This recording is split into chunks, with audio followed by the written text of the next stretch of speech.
Good morning, ladies and gentlemen. Welcome to Prince Pipes and Fittings Q2 FY22 post-results conference call hosted by Antique Stock Broking. As a reminder, all participant lines will be in the listen-only mode, and there will be an opportunity for you to ask questions after the presentation concludes. Should you need assistance during the conference call, please signal the operator by pressing star 0 on your touch-tone phone. Please note that this conference is being recorded.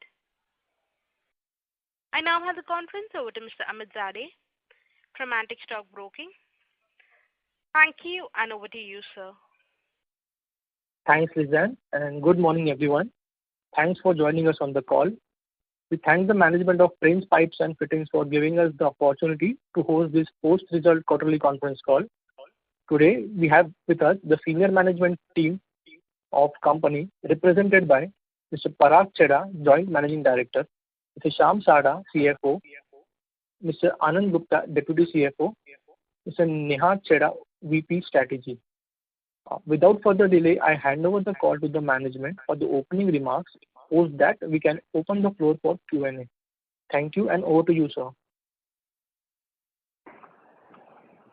Yeah, thank you, Amit. A very good morning to all and best wishes for the festive season to all our participants today. Thank you for joining us for our Q2 FY22 earnings call.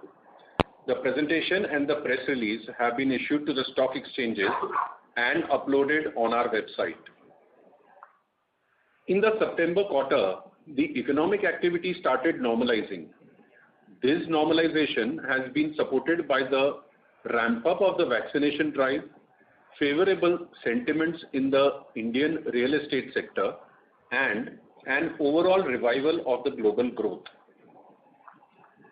India's economy, which contracted by about 7.3% due to the COVID-19 pandemic, has been projected by IMF to be the fastest growing economy in the world in 2022.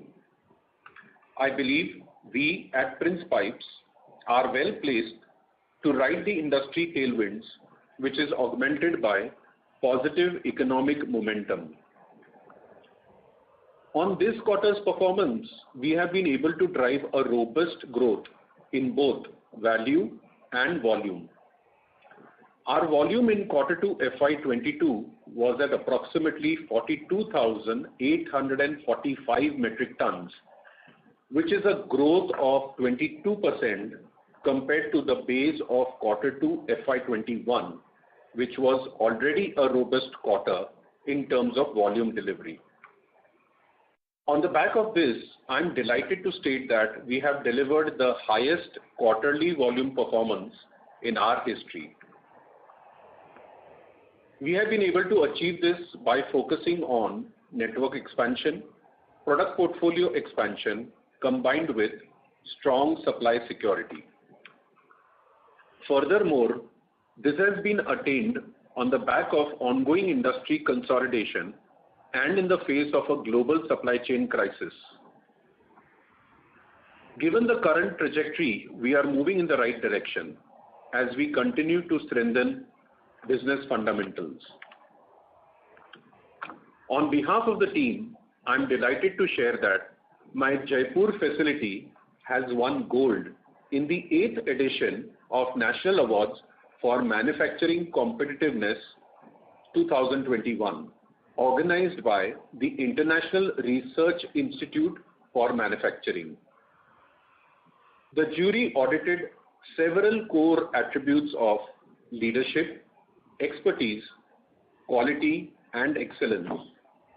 The program recognizes manufacturing organizations that have excelled in their business through implementation of strong competitive strategy, coherence to its growth plans to become world-class.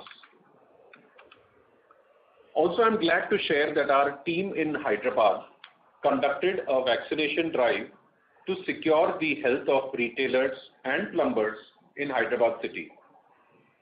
Our plumbers are an important part of our ecosystem, and we have been undertaking several activities for their welfare which we will continue as we move ahead and work together.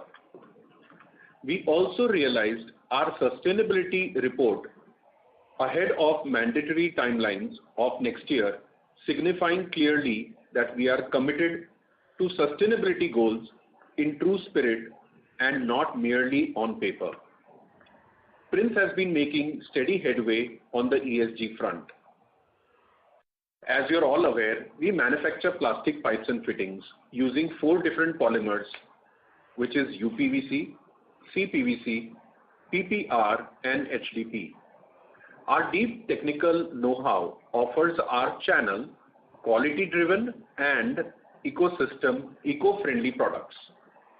Furthermore, this also helps us to design our systems that are energy efficient, adaptive to climate change, and promote environmental protection with easy installation.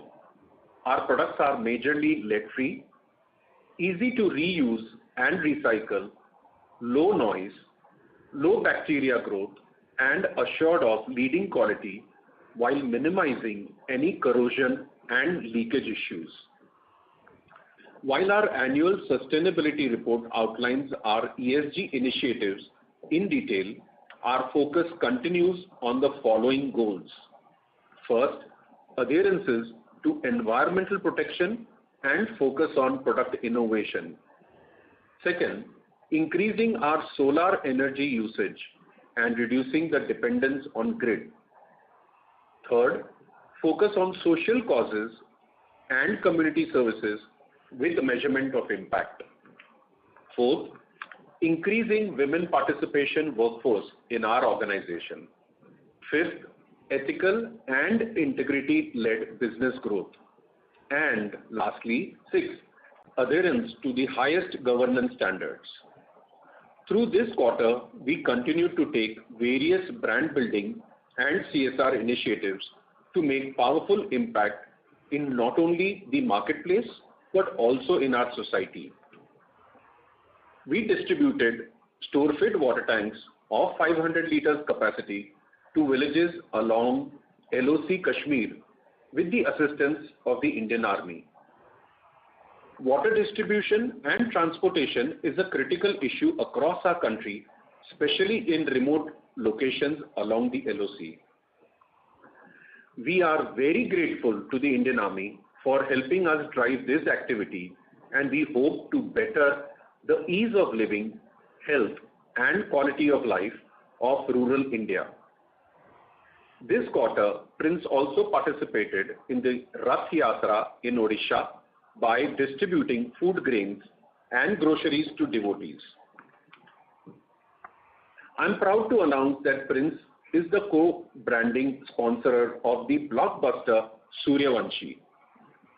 The much-awaited film stars our brand ambassador Akshay Kumar, and we believe the film shall have a strong mass connect with retailers, plumbers, and homeowners across India.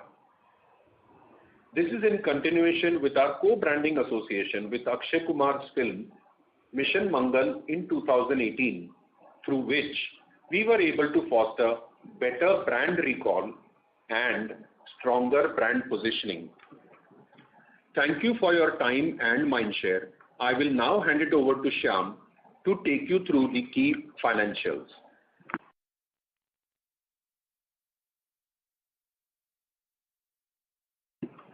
Thank you, Parag Bhai, and good morning, friends. I'll be taking you through the Q2 FY22 financials now. In this quarter, the company saw a robust revenue growth of 66% at rupees 761 crores compared to rupees 459 crores in Q2 FY21. The volume grew by 22% at approximately 42,845 metric ton. EBITDA was at 123 crores in Q2 FY22 compared to rupees 80 crores in Q2 FY21, indicating a growth of 53%. EBITDA margin is at 16.1% in Q2 FY22. A&P spend increased by 36% over the previous year quarter and was at 9.6 crores during the relevant quarter. Further, our finance cost has reduced by 40% due to the complete repayment of long-term debt and continuous improvement in cost of borrowing. Profit after tax stood at 76 crores compared to 47 crores, translating to a growth of healthy 62%. Given the current raw material supply shortage, we have taken a conscious decision to have higher inventory levels, and our inventory is presently at 86 days, while our creditor is at 64 days. Despite a robust volume growth, we have seen an improvement in debtors, which is currently at 48 days. In a consolidating market, we need to achieve sustainable growth by driving discipline in our receivables. We have started to further realign our overall credit policy using multiple levers. One such step in this direction is application of interest on overdues in certain markets. We hope to tighten our debtors levels without compromising on the volume growth. With this, we would like to open the floor for the questions, please. Thank you.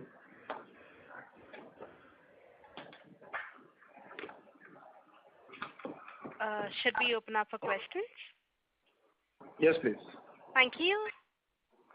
Ladies and gentlemen, we will now begin with the question and answer session.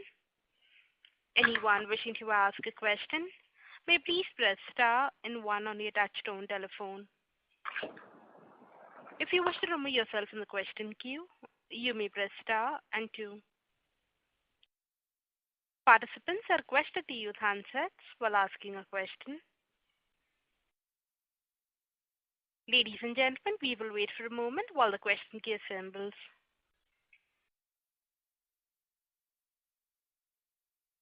The first question is on the line of Sujit Jain from ASK Investment Managers Limited. Please go ahead. Yeah, hi team. Congratulations on your highest ever volumes. My question is related with 6-month volume, which are up 30%.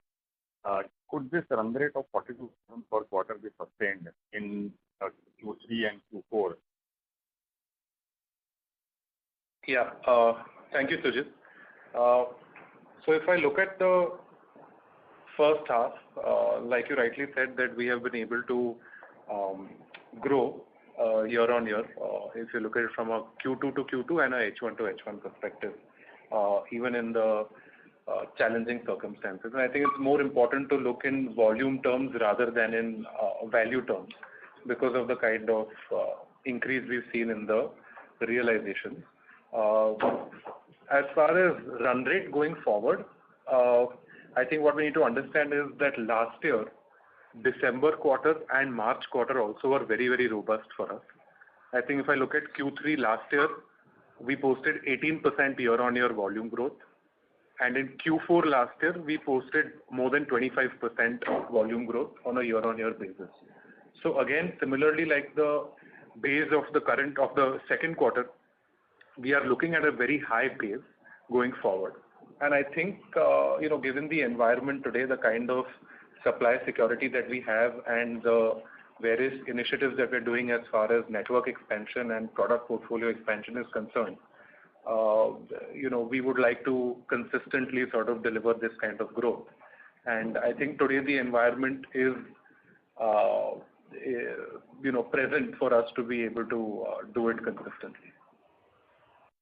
Right. So for the full year, would we be reaching 145, 150 kind of a volume, 150,000? See, I will refrain from giving such sort of specific detailed volume numbers. We are sitting only in the half year today, so it's not fair for me to give a exact volume guidance. I think our focus has to just be on network expansion, product expansion, and keeping our supply security strong. And we will be in the right place to be able to consistently deliver growth. But I will refrain from giving such sort of quantified guidances today. What I'm asking is basically there is issue with the dealers at high prices taking up inventory, their reluctance. Would that impact, or that would not have impact? Of course, it does have an impact. It has an impact across the value chain, right from the processor, distributor, and then downward as well. So, even if I look at my current quarter, we have been able to deliver, 22% volume growth and still reduce our receivables, which is a testament to how we've been able to balance bringing in a discipline on the receivables and still being able to post this kind of a volume growth. Yes, there is going to reach a certain amount of resistance in the channel, but we are having those conversations with our key distributors in our principal markets, encouraging them to increase the investment in the business. And it is a logical conversation we are having, because today anyone who is investing in the business is bound to make a profitable investment the way the commodities have moved and the way the PVC cycle is moving. Distributors are ready to invest because they see that if they invest and play, they will have a more profitable bottom line rather than not investing. Sir, very helpful. And one quick question is on your realization versus the realization of the industry leader in CPVC. Because of very high realizations in the market and some down trading in the market, has the gap narrowed down? Yes, the gap in CPVC, if I look at it on a per ton basis, Prince realization versus the market leader realization has narrowed down. I think this journey of narrowing this price gap down, not only in CPVC but in PVC as well, started around 2 or 3 years ago. Specifically coming to CPVC, the gap used to be maybe 10% or even 15% in some markets, which we were able to reduce. When we got FlowGuard, the gap was around 7 to 8%. And now post FlowGuard, we've been able to further reduce that gap to 2 to 3%. In fact, in some markets where we are strong and we have received a very encouraging takeoff of our CPVC product, we are selling at a parity or even at a premium in some markets. So that gap has more or less moved out, and despite that, we've had high double-digit growth in CPVC polymer as well. Sure. In volume. Yeah, please go ahead. So all I was saying is in CPVC, the growth has been high double-digit in volume and value terms. Sure. Thank you and all the best. Thank you. The next question is on the line of Rahul Agarwal from InCred Capital. Please go ahead. Yeah, hi, good morning. Thanks for the opportunity. Sir, 3 quick questions. Firstly, on the sales mix, could you give some detail, as in how was the plumbing and agri mix for the second quarter and first half, please? Yes. So as you're aware, as an industry norm and as company policy, we don't share segmental breakups, but again, we'll give you a direction. The growth, especially in the September quarter, has been led by plumbing and SWR segment, both in B2C and in B2B, where we are making some early entries. So this growth has been largely driven by plumbing and SWR. I think this trend will continue in December quarter as well. And if I have to look further ahead into March quarter, I am pretty optimistic about agri season seeing a fair amount of resilience and a comeback in the March quarter, simply because of the monsoons being robust. We do believe that the income per capita in rural India will be increasing, and there will be a positive sentiment amongst rural India. And especially since the past agri pipe season has been poor in the first quarter, I think fourth quarter we could see plumbing continuing the momentum, which will then get enhanced by the agri volumes as well in the March quarter. Got it, sir. The first half mix for agri would be how much in terms of whatever you want to give, revenue, volume, or either way, just the percentage in terms of agri, non-agri? So it's usually around 30 to 35% is usually agri in terms of contribution.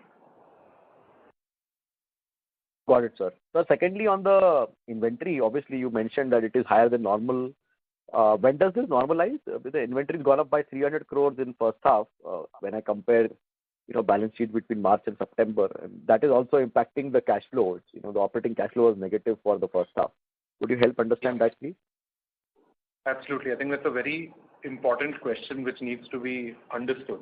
So there are two parts to this. One is the per ton cost, the rupees per ton itself has gone up. So there is, because of the upward cycle in PVC. So one is that even if I'm keeping the same volume, in crores or in value, the inventory will be looking higher. So that's one impact. And the second impact is the fact that we took a conscious decision at the beginning of this year, somewhere in the first quarter, to work with higher inventories, given the kind of global supply chain issues we are seeing, or I would rather call it a global supply chain crisis. So I think one of the reasons we've been able to outperform the industry in the September quarter has been the kind of supply security we've had.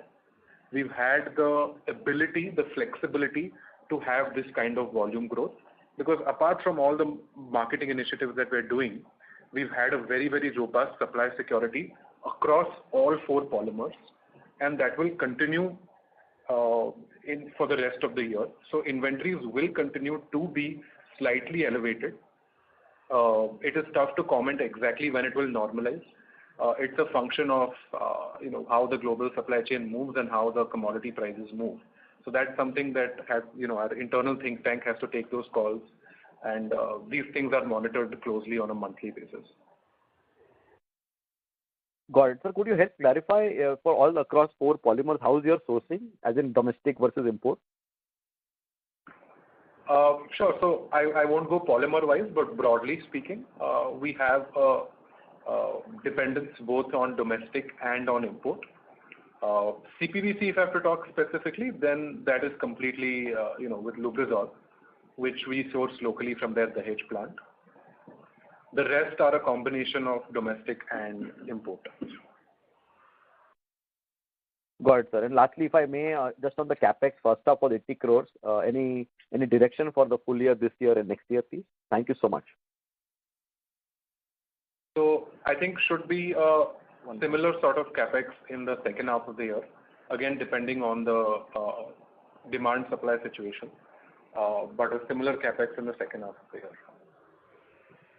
Thank you. Oh, thank you so much, and wish everybody at Prince a very happy Diwali and a prosperous New Year. Thank you. Thank you. Thank you. Thank you. The next question is from the line of Madhav Marda from Fidelity Investments. Please go ahead. Yeah, hi Nihar. Hi, good morning. Thanks for your time once again. I just wanted to check that has there been any shift in demand that you're seeing from PVC to CPVC because of the higher prices? And could you also help us understand, we understand that PVC prices have moved up a lot. How much has been the percent increase in CPVC prices in the last 6 months? Thank you, Madhav. So we have seen some amount of structural change in demand to some extent from PVC to CPVC because of that pricing gap between CPVC and PVC really narrowing down. So we have seen a shift in demand in the September quarter towards CPVC. Going forward, I do think that it's important that this gap stays this way for this to be a structural change in the consumer trend. I believe that this is only a temporary phenomena. I think, again, the gap between PVC and CPVC will widen. I cannot quantify what the gap will be or how it would compare to what the gap was previously. But I think that for a structural change to happen from PVC to CPVC, this kind of gap needs to remain for a few continuous quarters. And I think we will have a better assessment of this at the end of the financial year. And how much was the gap broadly between PVC and CPVC, like maybe 6 months or 9 months back? And how much has that gap narrowed down to today? So it used to be around, so I don't have the exact numbers, Madhav. Happy to share, offline. You can get in touch with my team and we can share the, exact numbers. But broadly speaking, CPVC was maybe 1.5 to 2 times more expensive than PVC, and that gap has significantly come down now. Got it. And obviously, I think CPVC is in terms of gross margin per kg, I think it's a higher margin product, so that must be helping us on our margin side. Right? Absolutely. I think the focus has been not only on CPVC, but on overall plumbing and SWR. The entire household segment or the domestic use segment is more value added at the gross margin level relative to agri. And there has been a conscious effort to have a higher contribution from that segment, which has been reflected in our performance over the past 2 to 3 years. And there is no element of like an inventory gain or loss in any meaningful way in Q2, right? It's a pretty straightforward number this time. Yeah, no significant gain or loss in September. And just the last question was on the government spending for on the piped water supply, etc. Is that are we seeing good momentum for that on the ground now? And do we expect once the season picks up like January onwards, it could be pretty strong, or is it still sort of in a nascent stage? I think we did. It was this Jal Jeevan mission was a major contributor to the growth that we were able to deliver in the December and in the March quarter last year. I would say it has cooled off to some extent in the first half of the current fiscal. However, in certain states, we are seeing green shoots of demand.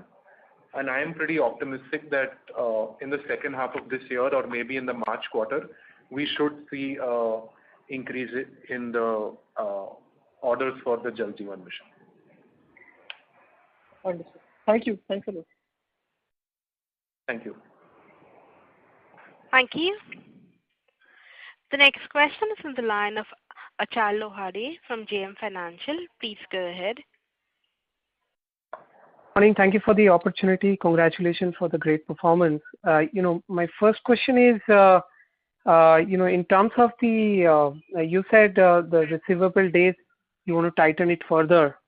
Can you help us understand, is there a change in terms of the credit, norms, and B, the channel financing stroke bill discounting? What has been the quantum for September and March? So I think it is a clear, internally we have a clarity of thought that we want to improve on our receivables days. Again, this journey has started 4 or 5 years ago, and our receivables have significantly reduced from where they were 4 or 5 years ago. Even today, if I look at my receivables days relative to my peers, we are still not happy with where we are today. There is definitely room to improve from here on. To answer your question specifically, is there a change in the credit policy? Yes. And the existing credit policy also we have made certain changes in. So we said in our initial remarks that we have started charging interest on overdue payments in certain markets. And if we are able to see a positive impact of that, we will ramp that up to a national level eventually in a phase by phase manner. We have also started implementing our credit policy in a much tighter manner and are trying to find a better balance between growth and receivables. And specifically again on the channel financing, outstanding as of quarter end was 60 days. 60 crores, excuse me. It was 60 crores. And which means it's actually kind of reduced a bit actually compared to March. Is that right? Yes. So just to clarify, as a part of our overall credit policy tightening, we do not have any intention of ramping up channel finance. As we have repeatedly stated that now all our key distributors in principal markets, whoever needed channel finance is now enrolled in the program. This is not something that we are trying to scale up in a major way. So this outstanding amount should be range bound. And you're right, we have seen a slight reduction in this amount relative to the March end. Great. If I look at the first half volumes and see it on a 2-year, because last year first half was impacted, I see actually the volume growth is just steady actually, for us, even for the others, it's barely positive, if not mildly negative. So how do you see this demand? Do you see that it's entirely attributed to the agri drop and the plumbing has grown, or you think plumbing was just flattish and now you will see a momentum there? Yeah, that's a good question, Achal, and that's something we've been analyzing internally as well. If I look at our 2-year volume performance, you're right, it is pretty stable. Am I happy with that? Of course not.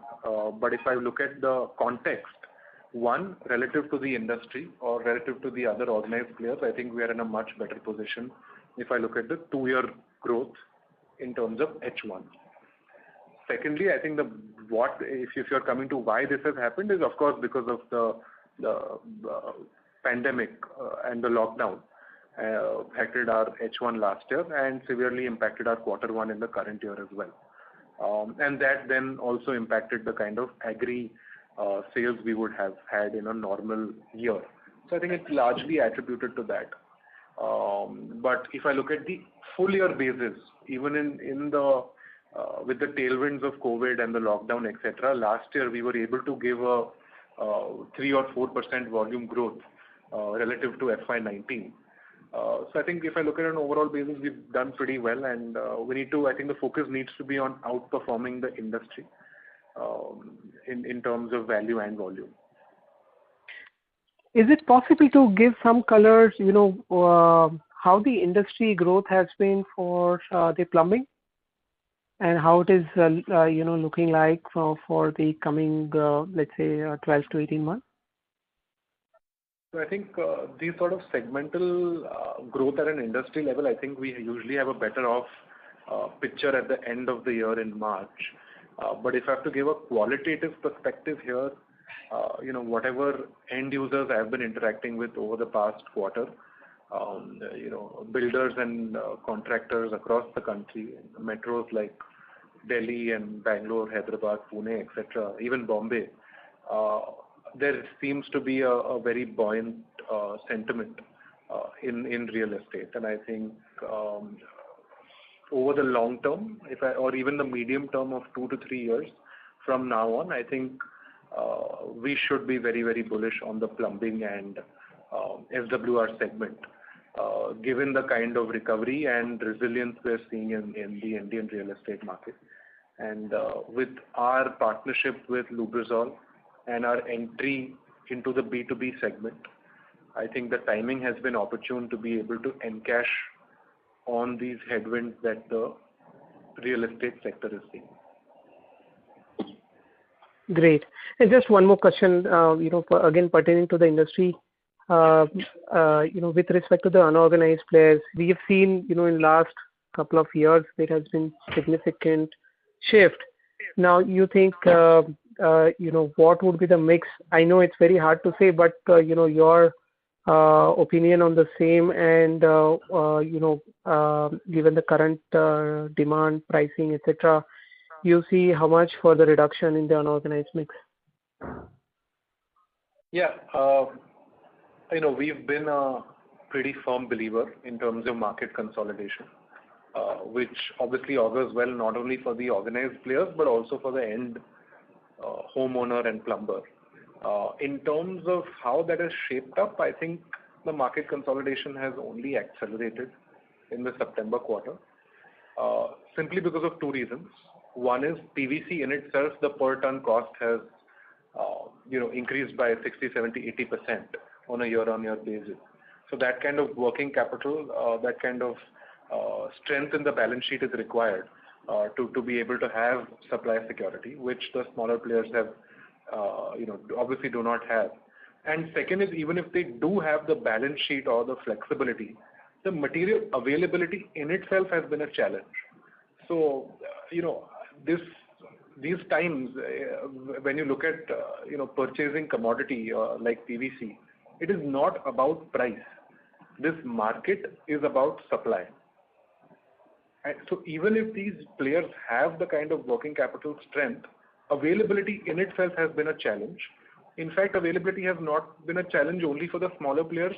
Some of the larger players also are facing a supply security issue.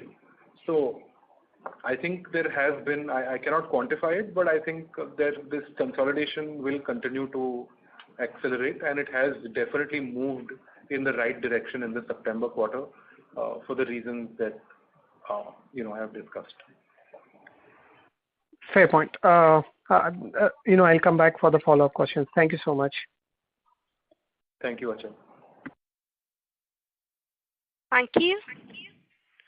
We'll move on to the next question. That is on the line of Chirag Lodaya from ValueQuest. Please go ahead. Yeah, thank you for the opportunity and congratulations on great set of numbers. Sir, my first question was on channel inventory. So you mentioned at a company level we have a robust supply security going into H2. But how is overall channel inventory and how dealers are behaving at this moment? Thank you, Chirag. Again, I think that's a good question. I think channel inventory right now would be moderate. Again, would depend from market to market and from type of distributors. There are some distributors that are larger in size and have further flexibility to invest.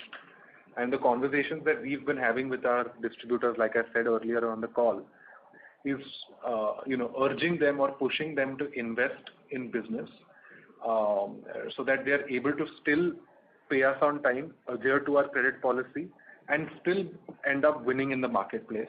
And the way the PVC cycle has moved, any of my channel partners who have invested in the business, invested in stock, and worked in the market have earned very well because of the kind of movement that we've seen in PVC. So, and this is a phenomenon not only of the last quarter, but I am talking about the last 2 years.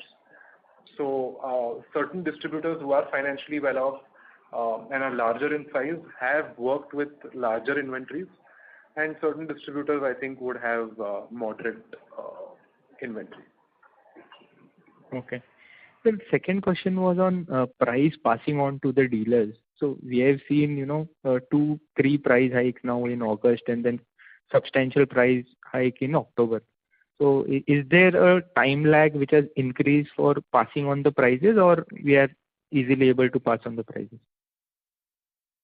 Yeah, this is something which is important to understand.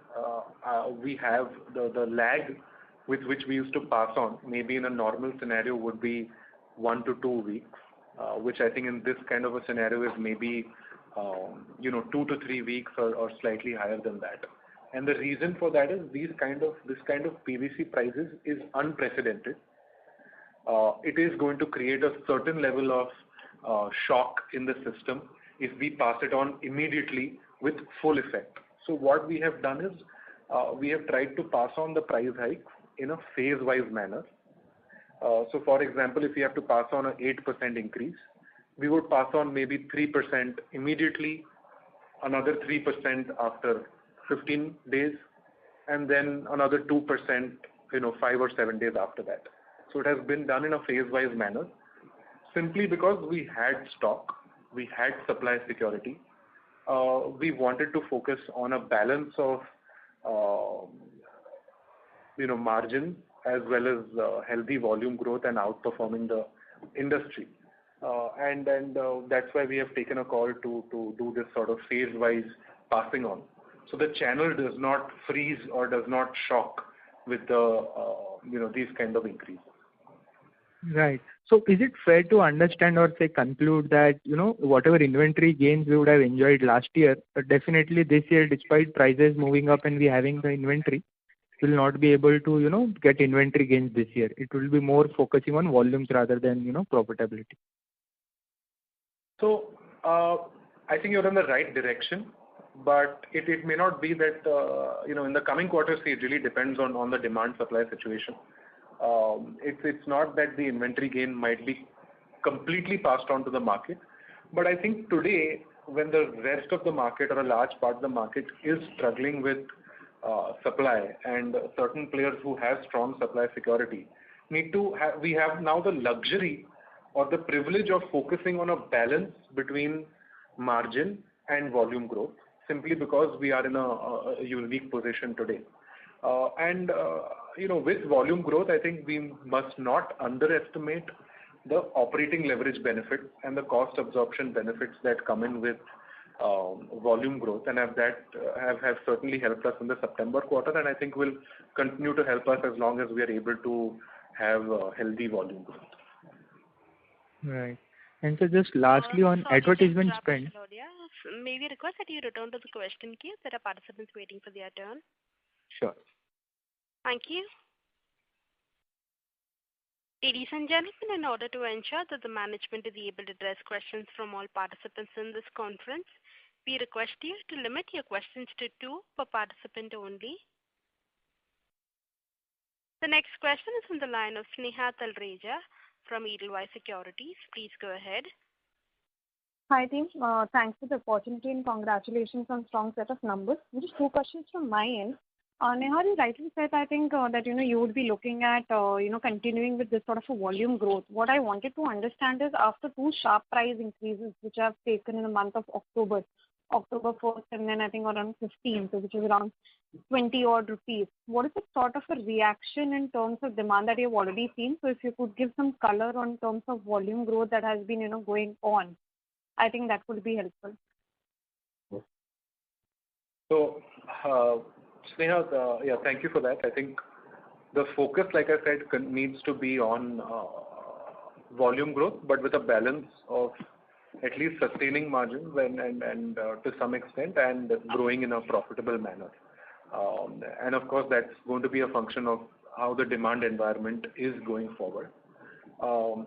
See, the pricing has been in an upward trend, a significant upward trend, and like you correctly pointed out, we've seen a 20 rupee increase in the October month. So one, I think the channel, it was expected. This kind of an increase was not something which was unforeseen.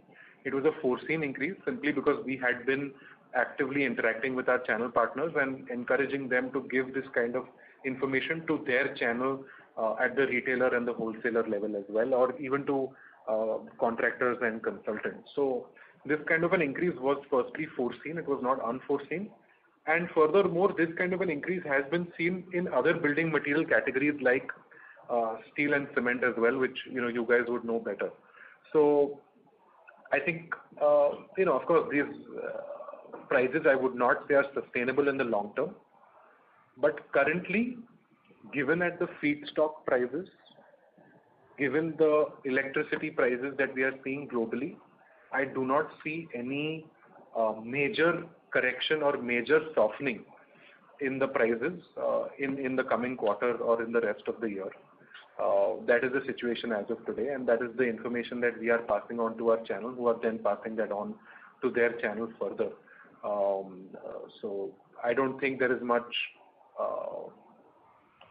debate about that.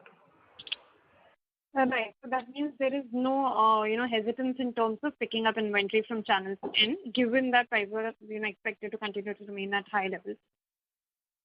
So I would say there is a certain level of resistance at every level. I think if I look at, even last year where we saw sharp rises, immediately after the price hike, there was some level of resistance, but then the market also is absorbing that. Market also needs time to get used to it, and that is exactly why we are doing it in the phase-wise manner. Both the 10 rupee increases, we took 15, 20 days to pass it on to the market in a phase-wise manner. Initially, there is some level of resistance, but then the market knows that in December and January there is going to be further tightening in PVC. So, initial resistance, but eventually the market has to absorb, given what is going to happen in the next 3 to 6 months. Got that. That was helpful, Nehal. Nehal, my second question was related to this BIS norms implementation. We understand that, Kerala has put a stay, but rest of the states have not put any stay. So what is the situation right there? Are those, manufacturers have shut the operations, and are we getting some sort of a benefit of consolidation already there? Because that started from 1st of October is what I just wanted to, have a clear picture on that. Sure. So I think, if I'm being honest, I do not have a 100% clear picture as well. I think it will take some time to get further clarity. But you're right, in terms of there have been major processors in that space who are operating in this non-ISI segment. I would say partially some have stopped and some continue to give the non-ISI products, while some have stopped. I think it's too early to assess whether we have started getting the benefits. But one thing I do know for sure is if this continues and there is no further stay from the rest of the states on a maybe 9 to 12 month horizon from today, this should definitely give a major impetus to not only Prince but to the entire branded segment of the industry. So I am still a firm believer and continue to be optimistic that any such kind of regulation from BIS, which if implemented in the right manner with the right resources, will lead to a good consolidation. And this, whatever improvement in regulation we've seen, it may not be ideal, it may not be perfect, then still may be question marks around the implementation. But I think the overall direction is very clear, the overall intent is very clear. Now it's not a matter of if this is going to happen, it's only a matter of when this is going to happen. Sure, got that, Nehal.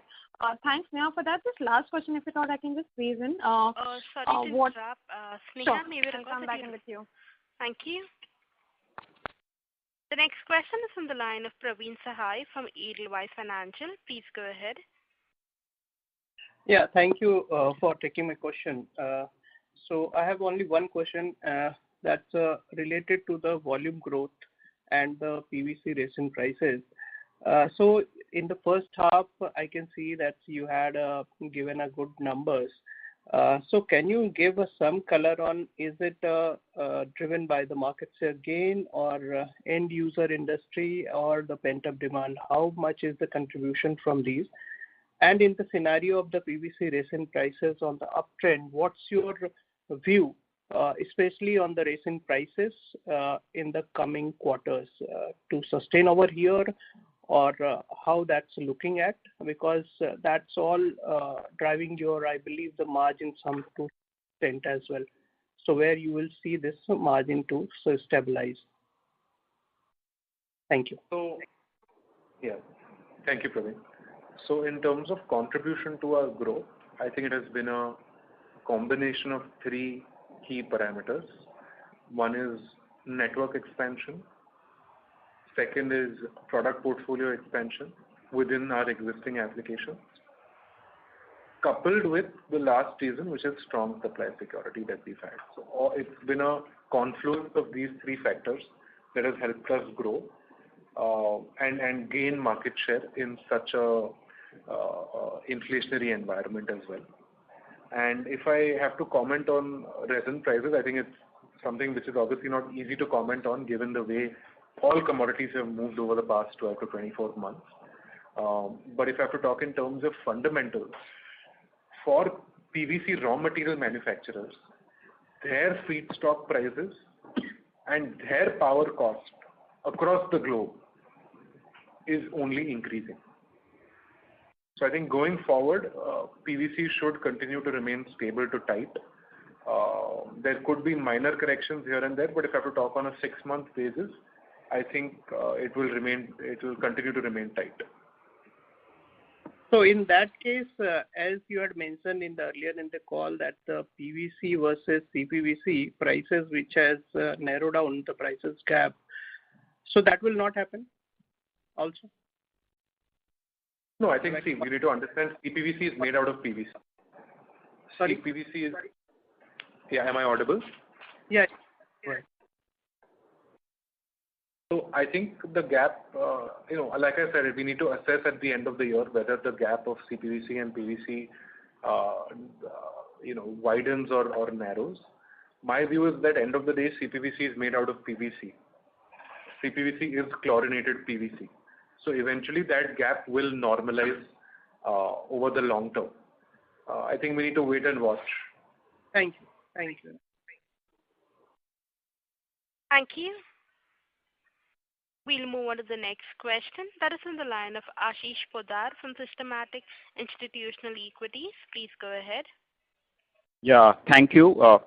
So my question is on the operational front. If I look at your EBITDA per kg, historically this used to be around 16-17 rupees.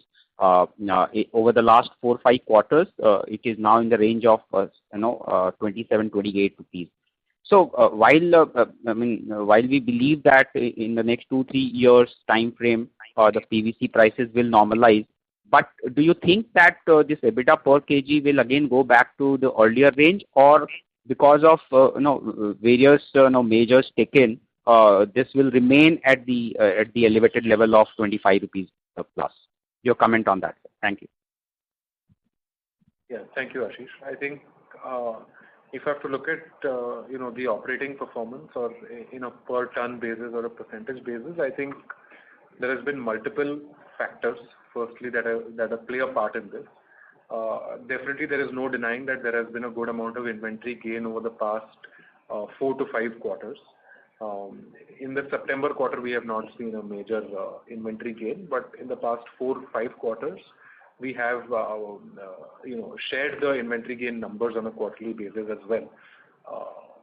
So I think going forward, I think PVC will continue to remain tight. But what you need to understand is that why this EBITDA per kg has moved up. One of the reasons is inventory gain. The second reason is product mix. As we move towards plumbing and SWR, towards more CPVC and PPR, our gross margins are bound to improve.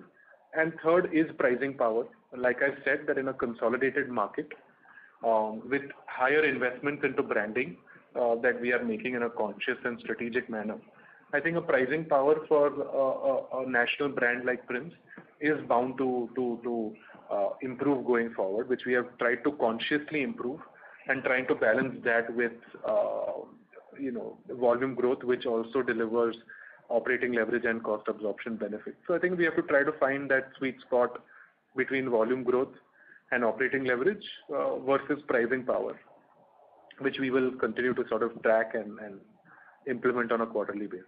But any number which you can think is sustainable over a long term?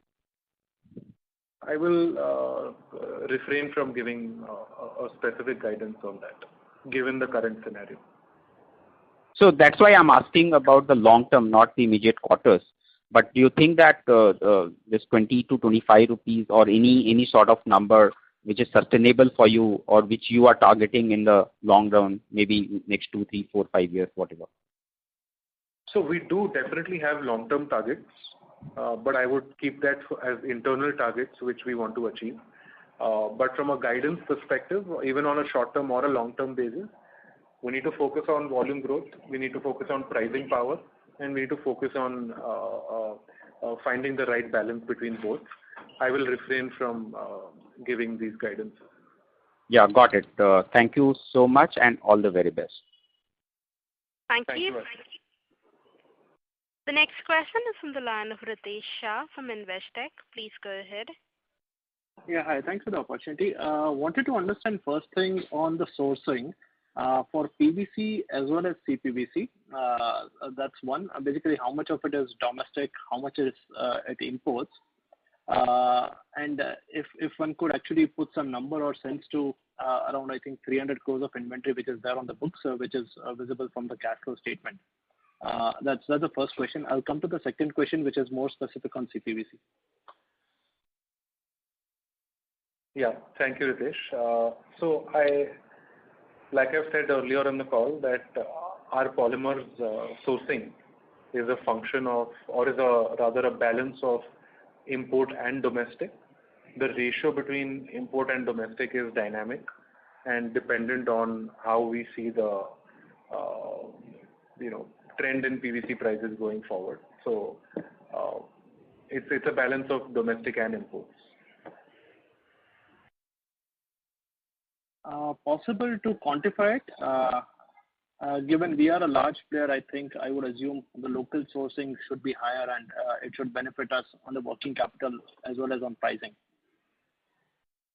Yeah, I do not wish to quantify that. It's a balance of import and domestic.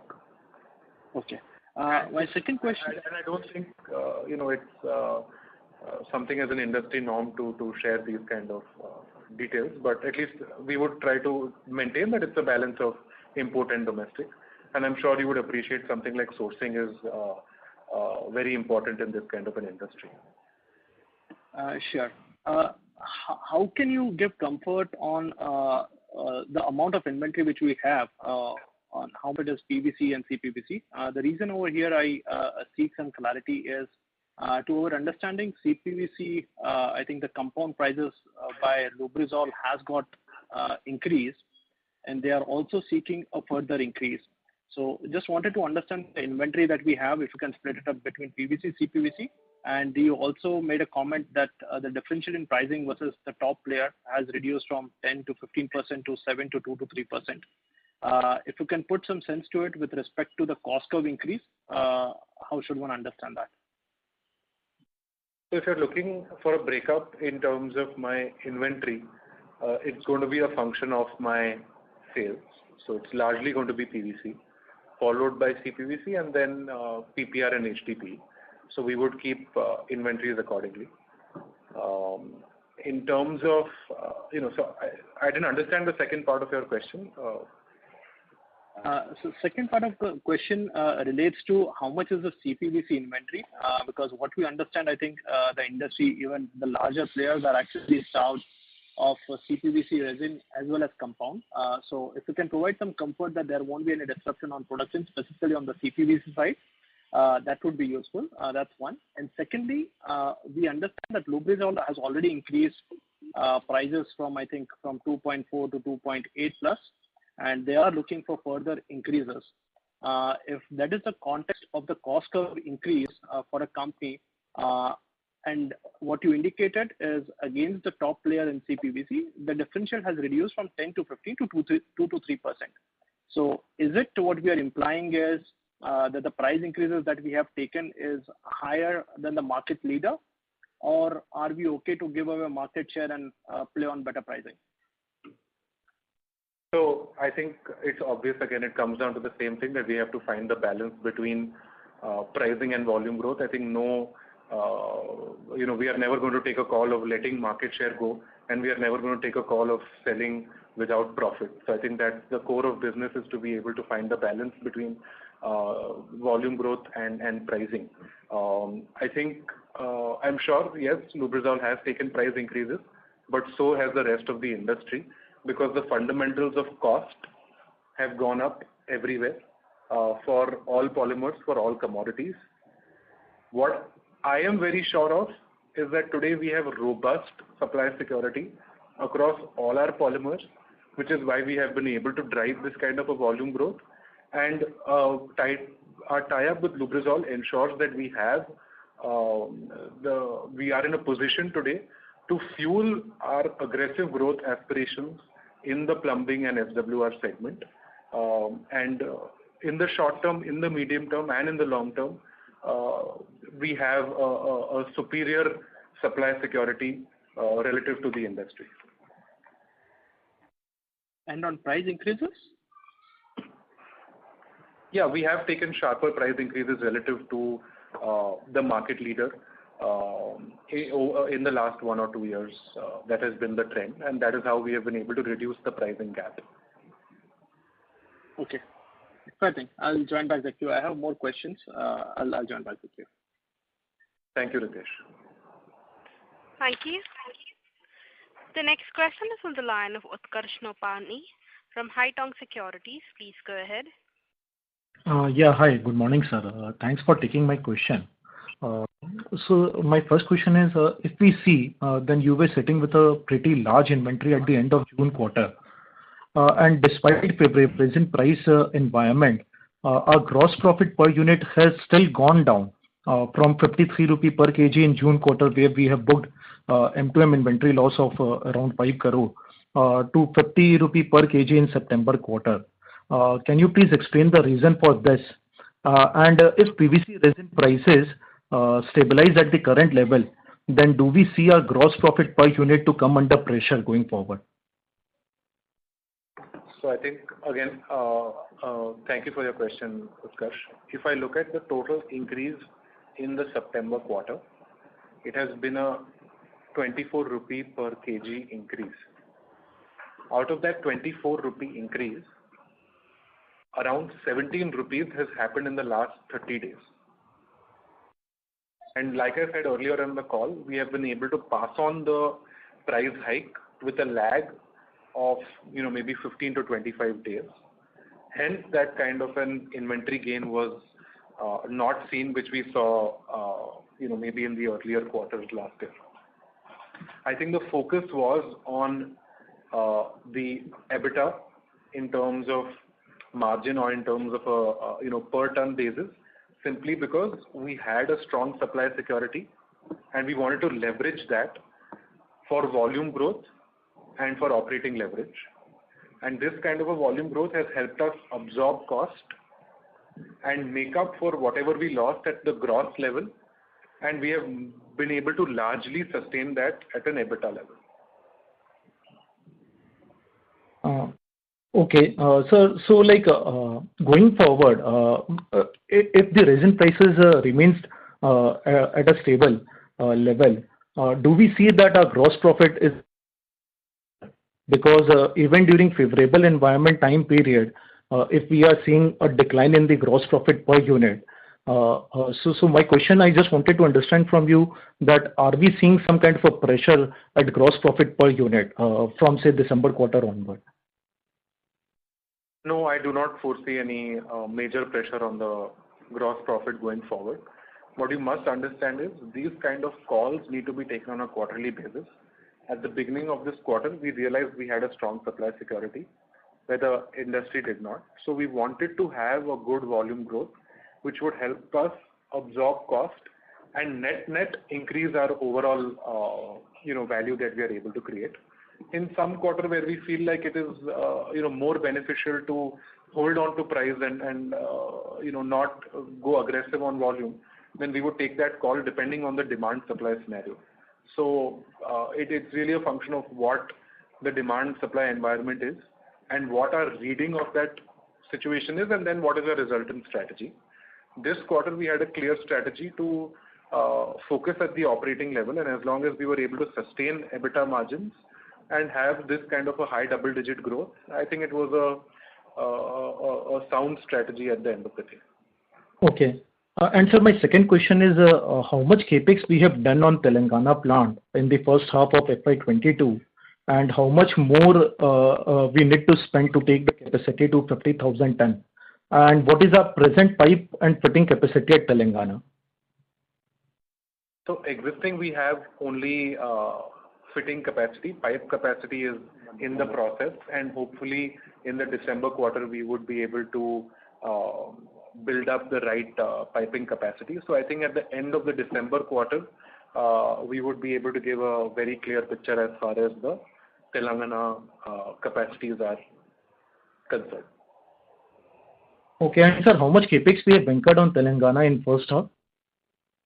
So total capex on Telangana right now is around 75 crores. 75 crore is the aggregate capex we have spent on Telangana till date. Yeah, so this is the amount which has been capitalized. Apart from that, there is a substantial capital WIP as well. So we would be almost like 18 crores as what has been deployed in the Q2 of this year. And as on September, it will be like 171 odd crores total. Capital WIP along with the capitalized amount. Okay, thanks a lot, sir. Thank you. The next question is from the line of Karan from Asian Market Securities. Please go ahead. Hi, sir. Thank you for the opportunity. So first quarter, which is seasonally heavy for agri, was a washout, this year. So correct to assume that some bit of demand has flown to the second quarter? I think maybe to a very small extent, but largely September quarter has been driven by plumbing and SWR. Right. Correct. And second thing from my end is just wanted to understand the momentum. So we closed October. So is it correct to assume that it is similar to the monthly averages sold in the second quarter? I think it's. I do not want to give mid-quarter numbers. I think it's best to assess the quarter at the end of the quarterly performance. I think we can maintain that as a company policy going forward. Okay. Thank you. Yeah, that's it from my end. Thank you. We'll move on to the next question. That is from the line of Dhaval Shah from Swan Investments. Please go ahead. Yeah. Hello. Yeah. Hi, sir. So my question is again on the PVC side. I mean, last couple of days we've seen a lot of volatility, especially coming from Chinese PVC futures going up and down 10, 15, 5%. So in such scenario, how do you decide in terms of pricing, sourcing? What sort of conversations you have with your suppliers, and how relevant are these prices for you to in a purchase cost? So I think, quite frankly, if I look at the past quarter, there's not. I'm sorry, I would request you to go on mute. There's some disturbance. Sure.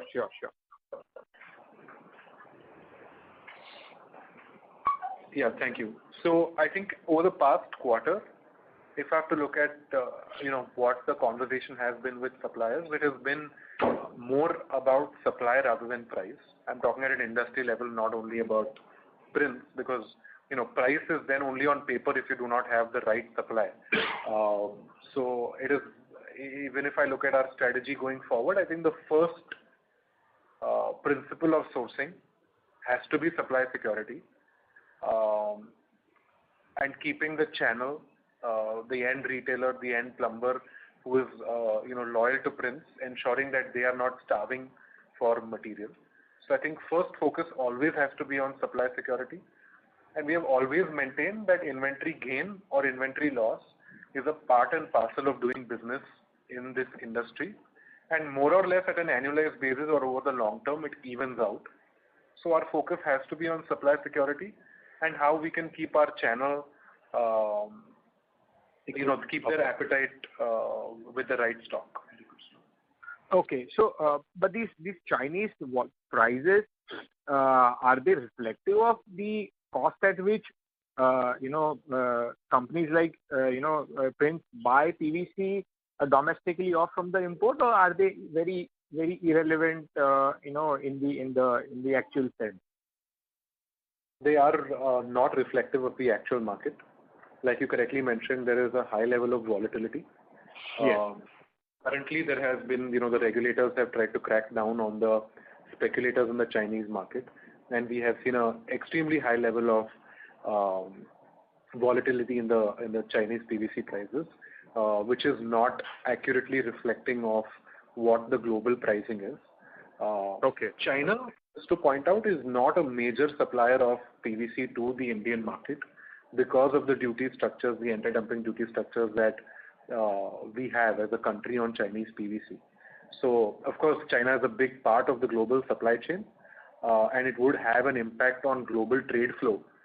But yeah, to answer your question in short, these prices that we are seeing on the index in China is not reflective of the prices in the physical marketplace.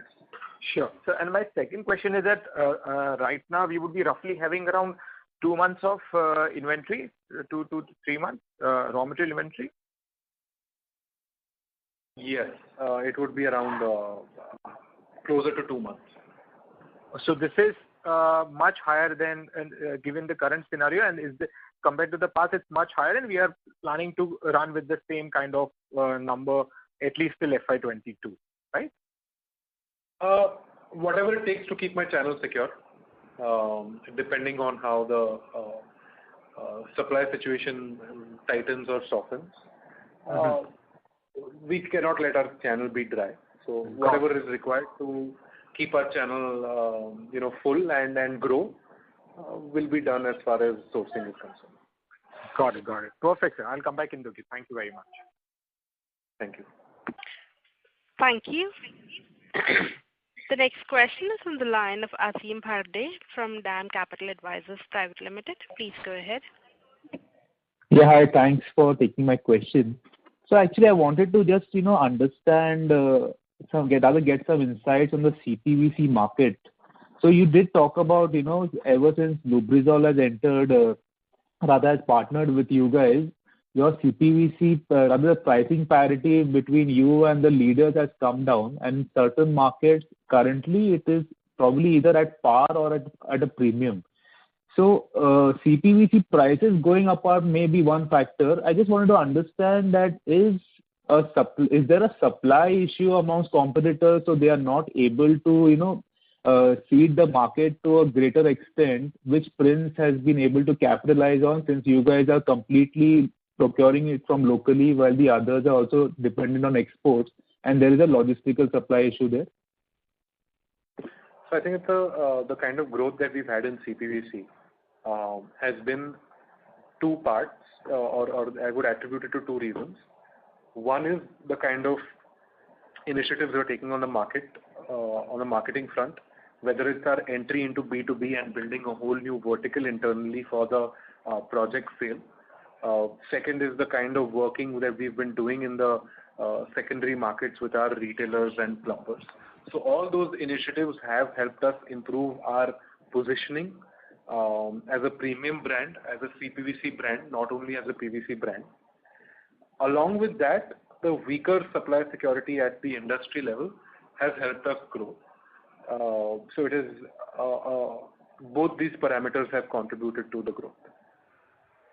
Just as a follow-up, assuming that the supply situation improves at the industry level, would you still be able to maintain the current improvement in pricing that you've done? Or would there be competitive pressures and that might affect you as well? So what I would like to point out is this narrowing of the price gap has happened much before the supply security challenges, much before tying up with Flowguard as well. I think Flowguard is one part of our overall strategy, but this narrowing of the price gap across polymers have started a few years ago now, as the investments into brand building and brand positioning have been ramped up, and making Prince a premium brand in the marketplace. So these steps we had started taking maybe 2.5 years ago. Flowguard was an important part of that overall strategy, and now this supply security issue has been one part. So I think the narrowing of the price gap is not because we signed up with Flowguard or not because there have been supply security issues. These have just made it a more conducive environment to be able to pass on these prices. But this journey has started, a long time ago, much before these events. Would you be able to just, maybe roughly quantify how much was the improvement before Flowguard came into the picture, and how much would it have been after that? So I'll give you a range. I will not be able to give you exact, simply because market to market is different size. But I think initially the gap used to be around 10 to 15%, right, which was down to around 7-8% before Flowguard, and post Flowguard, this 7-8 has been brought to 2-3%. Okay. And so my second question, so basically we have a high PVC price environment. There will be a rub-off on CPVC prices as well, as you talked about.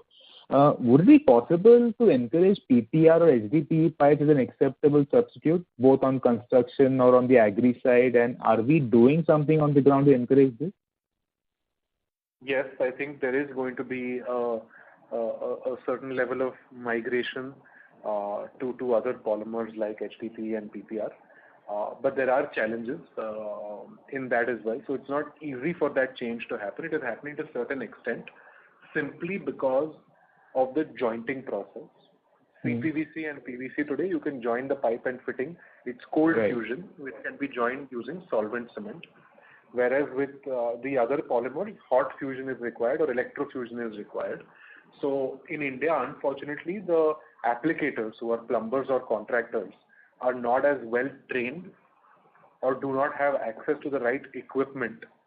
Hence, we have become primarily a PVC and a CPVC country. So any such migration can take place in the long term if PVC continues to surge and CPVC continues to surge. That will happen, and we are trying to do our bit in terms of promoting other products and trying to do a better range selling in the marketplace. But has there been any traction on that side, given the fact that PVC prices have been very high for almost a year now? We have seen some green shoots, I would say. Okay, sure. Thanks a lot. Thank you. Thank you. The next question is from the line of Rahul Ramakrishnan from Vista Investments. Please go ahead. Hello. Hi. Congratulations on the good set of numbers. So could you please talk a bit about your Prince OneFit with Corzon CPVC? How is that particular product line done? Yeah, thank you. So introducing Prince OneFit was a key milestone for us as we try to build a robust portfolio not only in plumbing and SWR but also in the industrial space. And like we had said, that the main rationale for entering into this space was this would be a very high gross margin product and would complement our existing product portfolio very well. So currently we are in the process of building those relations with the influencers and channel partners, building that network as we build the capacities at the back end. And I think by the end of this fiscal, we would be able to give a good direction as to how our industrial vertical is doing internally. Thank you. I have just one more question. Could you also give me an update on how your B2B real estate project sales is going, sir? Yeah, I think we have been able to successfully build a pretty strong team internally with a pan-India head dedicated for the projects business specifically. And I think we have been able to get good entry into some top prestigious projects across the 7 or 8 metros of India. And again, this is a very relationship-oriented business and having the right relationships with builders and plumbing consultants. And we're in the process of strengthening those relationships. And we are moving in the right direction. And I think B2B has delivered for us in the September quarter and over the long term will be a major driver for Prince going forward. Sir, do you have a percentage in mind, as in, let's say by FY25, this B2B should contribute, let's say 10% or 15% of the total revenue? Is there a benchmark? So there are, I would not put it in a percentage way because we are still, B2C will continue to be the core of the business and B2C will continue to grow aggressively for us. So I do not want to put a percentage on it simply because the rest of the part, which is our bread and butter today, will continue to grow as well. We have internal 3-year targets in absolute value that has been given to the project team. And I am fairly confident that we would be close to achieving targets over the long term. Thank you, sir, and good luck to you. Thank you. We'll move on to the next question. That is on the line of Rajesh Ravi from HDFC Securities. Please go ahead. Yeah, hi sir. Good afternoon. While most of my questions have been answered, I have a query on the capex numbers. So first half, I see around 80 crore capex spent, and of which around 35 crore is gone into CWIP. So first, if you could enumerate how is this 90 crore, where is this 90 crore going to? And you mentioned second half would be similar run rate. And secondly, if I look at your presentation, the quarterly presentation, the capacity details keep on fluctuating between the factories. So what is driving that? Yeah. So I will answer the second part of the question first before handing it over to Shyam to answer the capex related questions. We are always realigning our capacities within the plant to understand what local demand is like.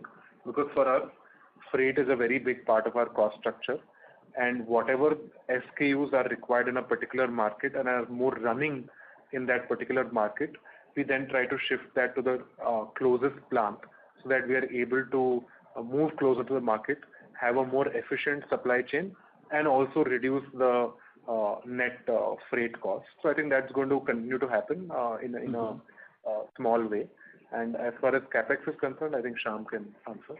Yeah. So in CapEx, basically, apart from, the Telangana, which is, of course, the bulk of the CapEx goes there, we continue to spend closer to around 45 to 50 crores for our normal six plants earlier, and maybe have some time for the seventh plant. So overall spends on the CapEx would be in the region of around 130, 135 odd crores, of which majority has got spent in the first 6 months itself. Sorry, so 135 crore you're saying is for the full year? Yeah. Of which 90 crore is already done, right? Yeah. And Telangana, what is the total CapEx size for the Telangana, sir? Telangana is around 180 odd crores full amount, and the amount which we have raised for IPO for this specific purpose. Right. And major of the portion of that has been spent, and the remaining would spend in the next couple of quarters. And how much is that pending, sir, post Q2? So almost like 40 odd crores.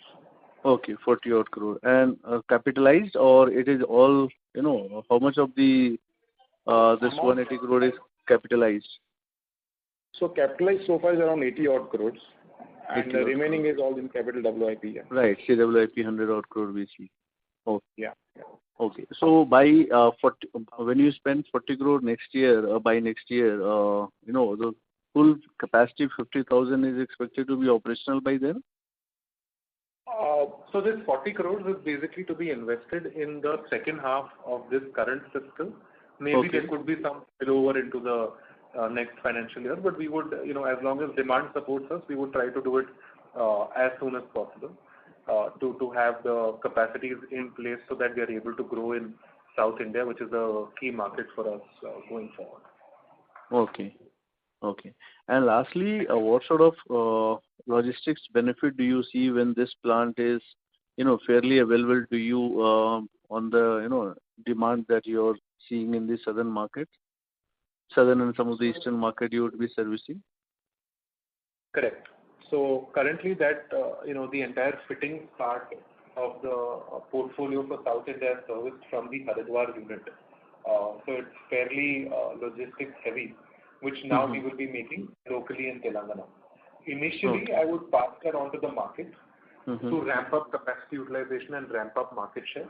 And once we feel that we are in a good position in South India, the way we are in North and West, we would then start taking that benefit for ourselves. But at least for the first 12 to 18 months post ramping up production, we would like to share that benefit with the channel to ramp up capacity, or to ramp up the capacity utilization and ramp up our market share. I think apart from the logistics benefit, what I am more excited about is the better service and better supply chain that we will be able to offer to our southern market.